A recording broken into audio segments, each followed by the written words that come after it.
Rayleigh against Blackbeard. Rayleigh decides to go second, which is not ideal for Blackbeard. My even curve is better for removal. In my opening hand, what I'm looking for are cost reduction, blockers, and removal. Ideally, I want a dot cube, but I might be able to search for it or draw into it, so I decided to keep. In my first search, I'm looking for dot Q as a top priority, but I couldn't find it, so I'm going to get Kuzan just in case I need to discard the Van Augur. I can use Kuzan to bring Van Augur back, or I can use Kuzan to bring back another Shiryu. Opponent is playing Shakuyaku first in order to get a observation haki, and then immediately uses the observation haki to find a Conqueror's haki. So my turn, again, I'm drawing. I didn't find the dot Q, so my first priority is to get left feet into a dot Q. I was able to find dot Q, but because it's coming in a little bit later, the Shakuyaku gets to live on board. Ideally, if I had dot Q, I would play dot Q, KO the Shakuyaku, then next turn with 5 Dawn set up for a Kuzan into Van Augur play. But since I don't have that, I'm just going to leave that 1 Dawn for the blocker. I mess up here because I should have turned off his on play. On 4 Dawn, he's definitely going to play a Luffy, and that's going to go wider on the board, but because I didn't turn off his on plays, unfortunately, he gets to do that. So that's more of a pain for me to deal with, unfortunately. He shows me a Buggy instead, which is a little bit strange. I don't really see Buggy, the 2-cost Buggy, being played in Rayleigh decks. And he attacks me for 6k. I chose not to counter here, which I think is also a mistake because later on the attacks will get bigger, so I should have given him a 2k. It's my turn again, and I have a bit of a dilemma here. I can either choose to go with the Shiryu play and try to get rid of the 2-cost Buggy, or I can use my Van Augur and then set up, but then that would leave a body alive. So instead, I want to see what my options are first by using the left feet skill to look at the top 5 of my deck. What I'm looking for here is just either another dot Q or more counter so that I can prepare for an onslaught of attacks from him. I find another dot Q just so that if later on he has more than one cost, I'll be able to kill it. And now I can decide, okay, maybe I can dot Q here and then, be able to swing at 7 to life. But if I were to play the dot Q instead of the Shiryu, the dot Q would be rested and that would be able to be attacked into. So I instead go for the Shiryu play to KO that 2-cost Buggy and then go 5 life. The sequencing is a little bit off here. I do really think I need to swing first 5k and then be able to play what's on board, but what's done is done.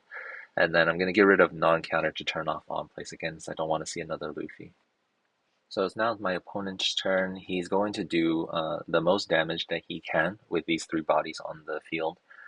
So he starts off with revealing the same 2 events, Conqueror's Observation Haki and To Never Doubt. So I know he has a Never Doubt, Conqueror's Haki, and Observation Haki at this point, and he's going to boost his Luffy.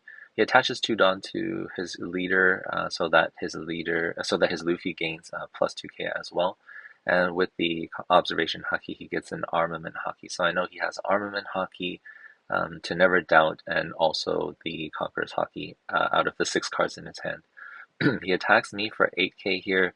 I know the Luffy already has 8k on board, so this is not going to be the strongest attack, or at least, it'll be tied with Luffy. So I chose to take the first one, and then when he swings for the second one, I'm just going to use the blocker to block. If he does attach to Dawn or plays another rusher onto Shakuyaku, I would be able to counter out of hand, but he develops another body in Jinbei, which is annoying for me because, again, Jinbei is not 1 cost, so it makes it hard for me to play like double dot Q and get rid of it. What I can do is get lucky and draw into another Shiryu. With 7 Dawn, that would be allow me to play Shiryu plus a dot Q to get rid of 2 bodies. But what I want to do first is test to see if I can use the Shiryu for 6k to attack into the Luffy. And the reason I'm using a Shiryu to attack first is because Shiryu on my opponent's turn becomes a 7k body, so it's kind of easier to defend. So I don't mind using the character to swing first. The alternative is I just leave the Luffy alone and then I search with left feet, but that's not a lot of pressure. I want to pressure more cards out of his hand so that his hand becomes more predictable. So I attack, and then he uses the armament haki that he searched. So I know now that he only has the Conqueror's haki and the to the top. That's when I use the original plan to KO the Jinbei, and then use dot Q to KO the Shakuyaku. And then I can't forget, of course, using the leader to attack, and then also using the leader ability to turn off any off plays for next turn. What I choose to discard for leader ability is going to be a little bit of a pain. I'm trying to get rid of the non-counter in my hand just to try to survive rather for the value game. So I get rid of the 5 cost Kuzan. Now my Dakyu is rested. I'm hoping that he takes the bait that will be able to withstand one attack, but instead he goes wide. He plays Crocus as well as Kozuki Odin. That makes it a little bit more difficult for me to deal with in the turns I'm not able to stabilize, and because I know he has that to never doubt event, it makes it always a fear in the back of my mind to go down to 0 life because he can always just bypass any blockers I might be able to develop later. He attacks me for 8,000 here. His Rayleigh has also some Dawn attached. He has 2 Dawn active, so his Rayleigh could have gone to 9, so that's why I had countered the 8 from the Luffy. And then he decided to save the 2 Dawn up, so which is indicative that he'll also have more than one Conqueror's haki. I know he has one that he revealed. So he wants to play a little bit safe. Maybe he tries to save the Luffy if I were to try to take it out with combat math. Now I'm going into the 9 Dawn turn.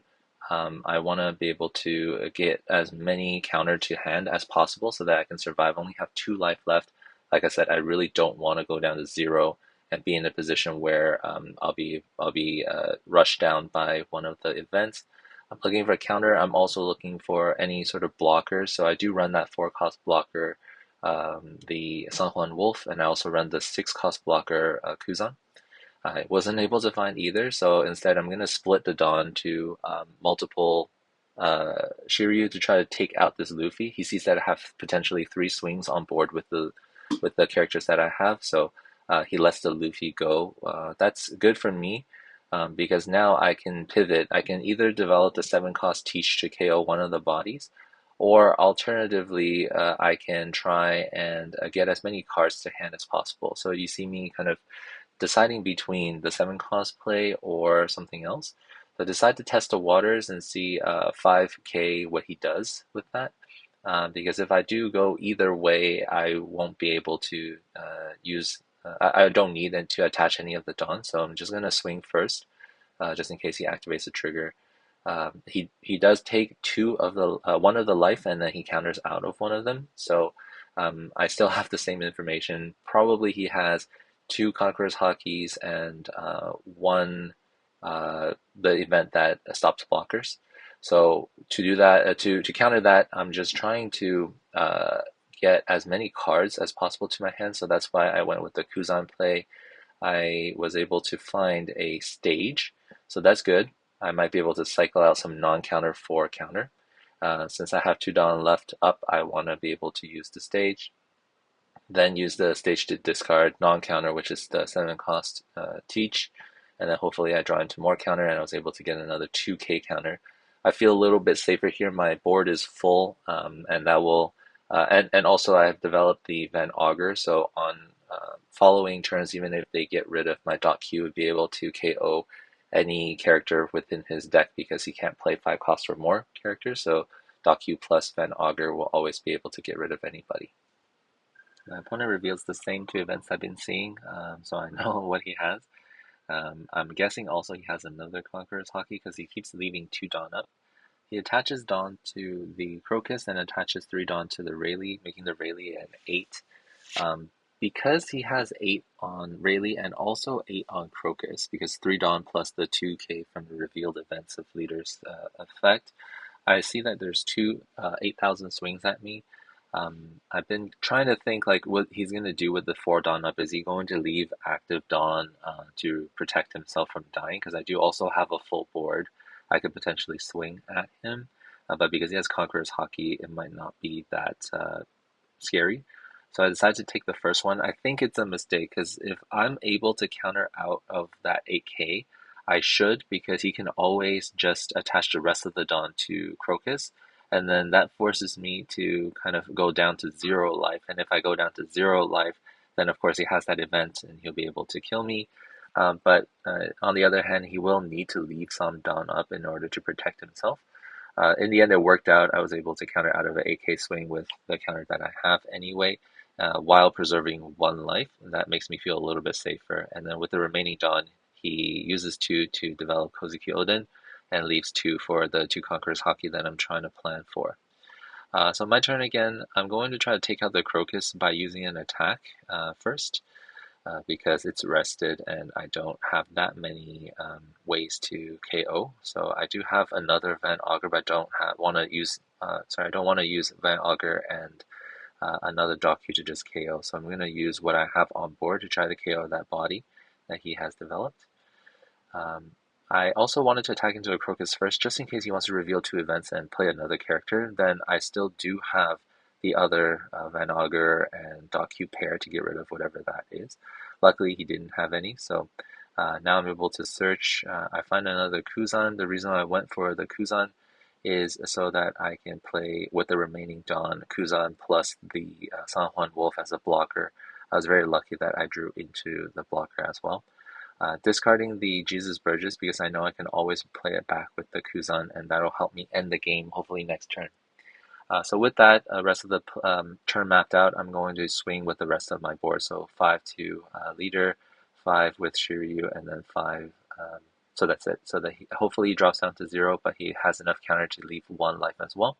So as I said, I'm going to develop the blocker San Juan Wolf, replacing the left feet. I don't need him anymore. And I don't want to keep the Doku anymore because next turn will most likely be the last turn I'll be able to survive. Instead, I'm going to bring back Jesus Burgess here with a plus 4k.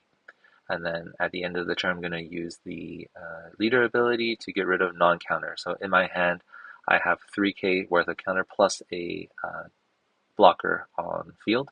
So if he does end up using the event, which he does, to never doubt that is power, he would be able to take my last life, but I would still be able to survive.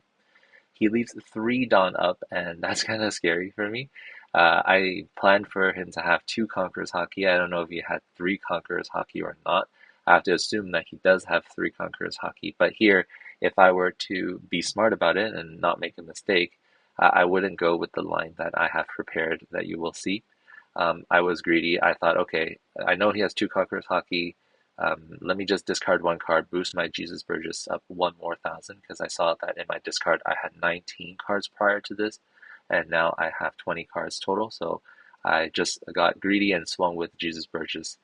This is wrong, because if he uses the Conqueror's Hotkeys, it can debuff my entire board. What I should have done was ladder my attacks, so what I could do is attach 1 Dawn to the Van Augur, so it becomes 7k, and then swing with the Van Augur to life first. And then if he uses this to debuff, then it would be, I'd be able to attach more Dawn to the San Juan Wolf, and then so on and so on. I would be able to generate more swings than I do if I were to attack with the Jesus Burgess first. The Jesus Burgess did force him to give me 2 of the Conqueror's Haki, so I feel a little bit better. So I'm going to attack 7k using the Van Augur to see what he can do. And he gives me another Conqueror's Haki to counter out of the Van Augur. Now everything on my board has been debuffed by 3k, unfortunately, and I do only have 7 Dawn remaining. Because of that, he has 1 card in hand. I can split my attack into 5k and 6k. So that's what I'm going to do. I'm not going to use the San Juan Wolf to attack, even though it has a higher stat line, because just in case my attacks fail or I want to pivot into something else, we would be able to have a blocker up for any rush attackers that he develops. So he uses his last card to give counter, and instead of attacking him and taking his final life, I don't want to do that, because just in case that is an event card that allows him to bypass blockers, I would die. I'm trying to limit the ability and the probability for him to obtain that event.